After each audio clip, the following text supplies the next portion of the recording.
Oh shit, you got corona. Oh man, no I don't. No. Come on, man. You do got corona. Multiverses, endless parallels of universes, infinite alternate worlds and their stories. One universe where No Way Home had no cameos. One world where Will Smith hugged Chris Rock. One world where Amber Heard lost the very first time. But what if there is a universe where when you bite a pad, you don't die or cause a probable global pandemic, but instead you get superpowers? Well, there is such a universe. I am the reviewer. Join me and explore the universe of Morbius. So in this universe, Dr. Michael Morbius is hanging out with some dudes near a cliff in Costa Rica to capture some bats in the most I don't know how and I don't know why method. To understand this strange man, we must go back 25 years in his life, where he is in an orphanage for nice special needs children opposite to a school for ungifted children. No wonder he meets Lucian, but calls him Milo, because he really likes Milo. Guys, let me tell you this. As soon as this character was introduced, I made my bet that Lucian will become the main villain in the movie in the future. You don't believe me? Wait till you see it. So Milo and Nescafe become besties, and they just vibing. 数破爱度的笑容，都没你的甜，画面中的阳光都没你耀眼，热爱105度的你，滴滴青春成流水。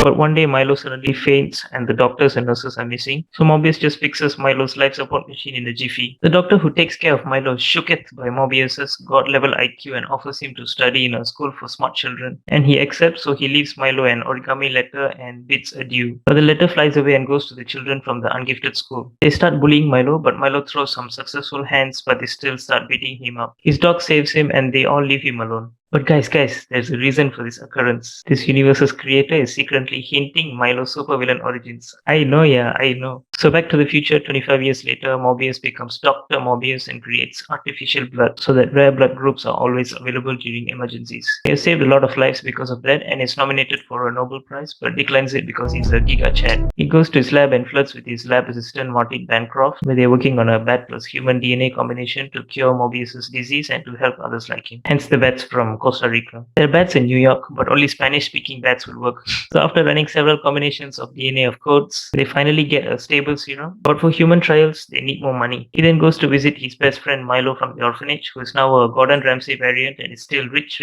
but still sick.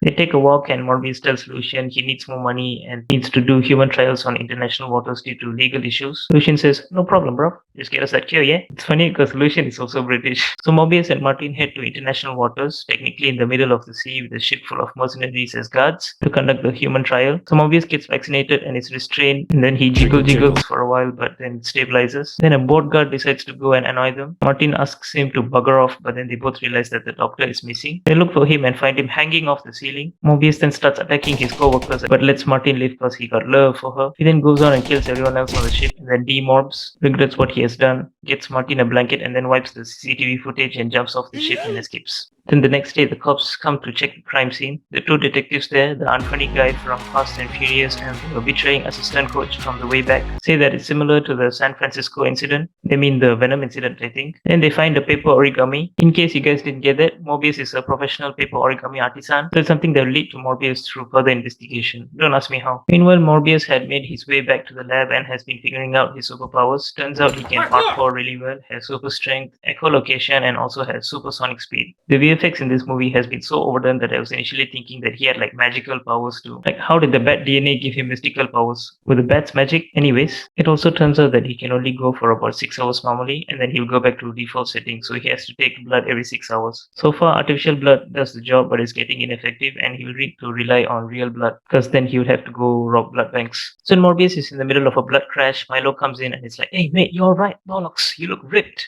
Milo asks him to hit him with a cure too, but Morbius, instead of explaining the effects gently and being a good friend, just scares him out of the room. Out. Best bad friend award goes to Morbius. Morbius then heads over to the hospital he used to work at but passes out in a patient's room. He wakes up the next day and finds his longtime nurse friend drained of blood. We all know who it was. So the police assume it was Morbius because they found his origami.